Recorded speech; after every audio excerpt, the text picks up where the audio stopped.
सांगा बरं किती घरकुल झाले म्हणून. प्रधानमंत्रीचं एम आहे की प्रत्येक व्यक्तीचा निवारा मिळाला पाहिजे, प्रत्येक व्यक्तीला भोजन मिळालं पाहिजे. म्हणून कोरोनापासून काळापासून 2019 पासून प्रत्येकाला मोफत अन्नधान्य दिले जाते. तांदूळ मोफत दिला जातोय, तूर डाळ मोफत दिली जाते, साखर इव्हन साखर मोफत दिली जाते, तेल मोफत दिले जाते. या महाविकास आघाडीच्या काळात म्हणजे इव्हन तुम्ही पकडा ना 2060 पासून पकडा, 2060 पासून ते तुम्ही 2014 पर्यंत पकडा, केव्हा तुम्ही अन्नधान्य मोफत आणि चांगलं दिले? अहो सडलं ते अन्न, सडलं तुमच्या स्वतःच्या गोडाऊन मध्ये सडलं. तुम्ही त्या अन्नधान्यांची चोरी केली, ते विकलं अन्न, देशाचं अन्न विकलं आणि ते तुम्ही ते काळा पैसा जमा केला. सूचक भाऊ म्हणताय की तुमच्या जेव्हा तुमची सत्ता होती तेव्हा घरकुलीचे काम खूप कमी व्हायचे, याच्याबद्दल काय बोलता तुम्ही? माझ्या शेतकरी बांधवांना, रोजमजूर बांधवांना भीक नको आहे, तुमचं अन्न जे धान्य आहे ते नको आहे. आमच्या स्वाभिमानी मालाला भाव पाहिजे ते योग्य. स्वाभिमानाने जगू आम्ही. तुम्हाला आम्हाला कर्जमुक्ती सुद्धा नको, पण आमच्या मालाला जर भाव दिला, कापसाला, सोयाबीनला जर चांगला भाव दिला, जर समजा बेरोजगार तरुणांना जर समजा नोकरी दिली, विविध उद्योगधंद्यामध्ये जर चालना दिली, या महाराष्ट्रातले सर्व जे उद्योगधंदे आहेत ते सर्व गुजरातला पळविले. हे पाप या लोकसभेमध्ये भरलेलं पाप त्यांनी या ठिकाणी लाडकी बहीण योजना काढली. लोकांना म्हणजे आमिष, निवडणुकीच्या काळामध्ये वेगवेगळे आमिष दाखवून आपला विजय कसा प्राप्त करता येईल यासाठी त्यांनी खटाटोप केली. परंतु या दिवाळीच्या पिरियड मध्ये महागाईचा भस्मासूर जे तेलाचा पिपा 1214 मिळत होता ते 2200 घ्यावा लागत आहे आणि 100 रुपये किलोचा लसण 400 रुपयावर जात आहे. त्यामुळे प्रचंड हा जो समजा जनसमुदाय आहे महाराष्ट्रामध्ये दुखावलेला आहे. आणि मला एक म्हणत आहे, बीजेपी सरकार हे जे सरकार जे आहे ना, हे जे उद्योगपत्याचं सरकार आहे आणि जे काँग्रेस, जे महाविकास आघाडीचं सरकार, जे महाविकास आघाडीचे जे लोक आहे ते सर्वसामान्याचे. आपण येऊया तुमच्याकडे एक मिनिटाने. काका, आर्णी केळापूर विधानसभामध्ये काँग्रेसची 4 टर्म आमदारकी होती. ती लोकांचं म्हणणं आहे की काहीच लोकांची सोयी सुविधा आतापर्यंत काही उपलब्ध झाली नाही, याच्याबद्दल काय बोलता का?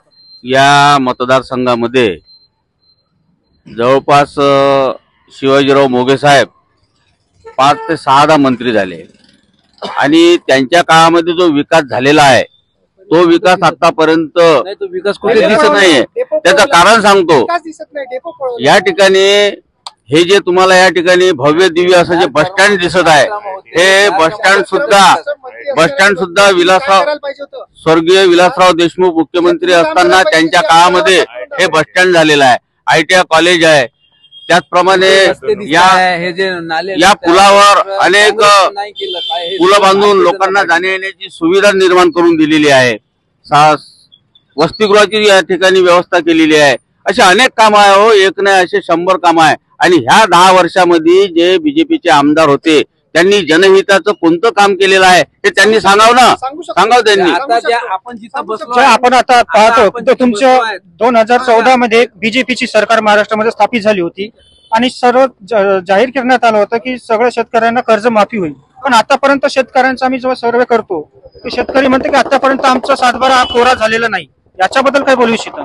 बघा, लगेच आता 2024 मध्ये आमची सरकार बसणार महायुतीची आणि आम्ही शेतकऱ्यांचा 7/12 कोरा करू, हे देवेंद्रजी फडणवीस यांचं स्टेटमेंट आहे.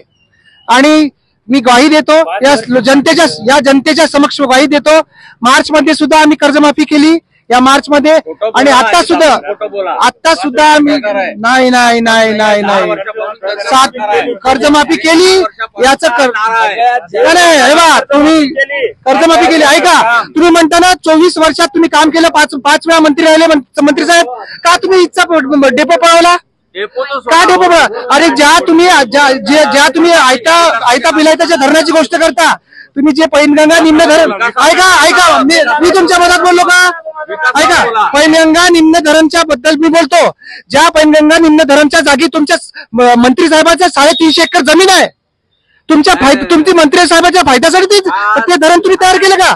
एक प्रश्न मी विचारू इच्छितो की आताच 2023 मध्ये मी एक सांगते की यवतमाळ जिल्ह्यात किसान आत्महत्या होती की नाही होत, सर्वात जास्त किसान आत्महत्या होते की नाही होत, मी बीजेपी यांना सांगते. तरुण विशेषतः तरुण बेरोजगार लोकांच्या आत्महत्या वाढलेल्या आहे. हा, तर किसान आत्महत्या का होतं हे प्रश्न उत्तर आहेत का तुमच्याकडे? आहे ना. शेतमालाला कुठलाही भाव नाही आहे. जे 10 वर्ष आधी जे भाव होता शेतमालाला ते आता भाव आहे. आणि तुम्ही शेतीचे जे समजा औषधे आहे, खते आहे, त्यांचे प्रचंड प्रमाणे भाव वाढलेले आहे. जीएसटी लागलेली आहे. माझ्या शेतकरी बापाच्या मालाला का बरं जीएसटी नाही आहे? त्याला काय जीएसटी? तुमचा माल आहे ते जीएसटी त्याला लागू आहे. आणि जे शेतमालाला का जीएसटी नाही आहे? म्हणजे हे याला जीएसटी नाही आहे, जिससे जीएसटी नाही आहे. जीएसटी 15% वाढवण्यात आली पिकावर. मला जाऊ द्या, ते जीएसटी सगळं लागलेलं आहे. जे उत्पादन घेतो बी वगैरे अहो, घेतो, काँग्रेसचा त्याच्यावर बघा, आता बी GST बियाणं हे वाढवलं. प्रोडक्शन आहे. नियम काय आहे?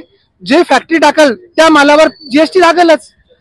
नाही नाही, काँग्रेसला यांचं म्हणणं असं आहे, शेतकऱ्याच्या याला जीएसटी का नाही आहे? जीएसटी आहे, त्यांना माहिती नाही आहे, ते चुकीचं बोलताय. आणि दुसरी गोष्ट आणि मला मी एक विचारू इच्छितो की 2023 मध्ये दुष्काळ पडला, किसान हे झालं होतं की दुष्काळ म्हणजे पीक त्यांचं नष्ट झालं होतं, तर आपला यवतमाळ जिल्हा का वळवण्यात आला होता? त्यांना म्हणजे इथून सर्वे झाला होता, मी बघितलं, वळवला होता. 2023 मध्ये रिपोर्ट आहे की आपला यवतमाळ जिल्हा जे नुकसान भरपाई झालं होतं, तर तिथं यावर्षी 60च्या वरच दाखवलेले आहे. म्हणजे दुष्काळग्रस्त दाखवलेला नाहीये. हे बीजेपी सरकारचं पाप आहे. ते पाप नाही आहे, 60च्या वर दाखवलेलं आहे. माझ्या यवतमाळ जिल्ह्यामध्ये यावर्षी कापूस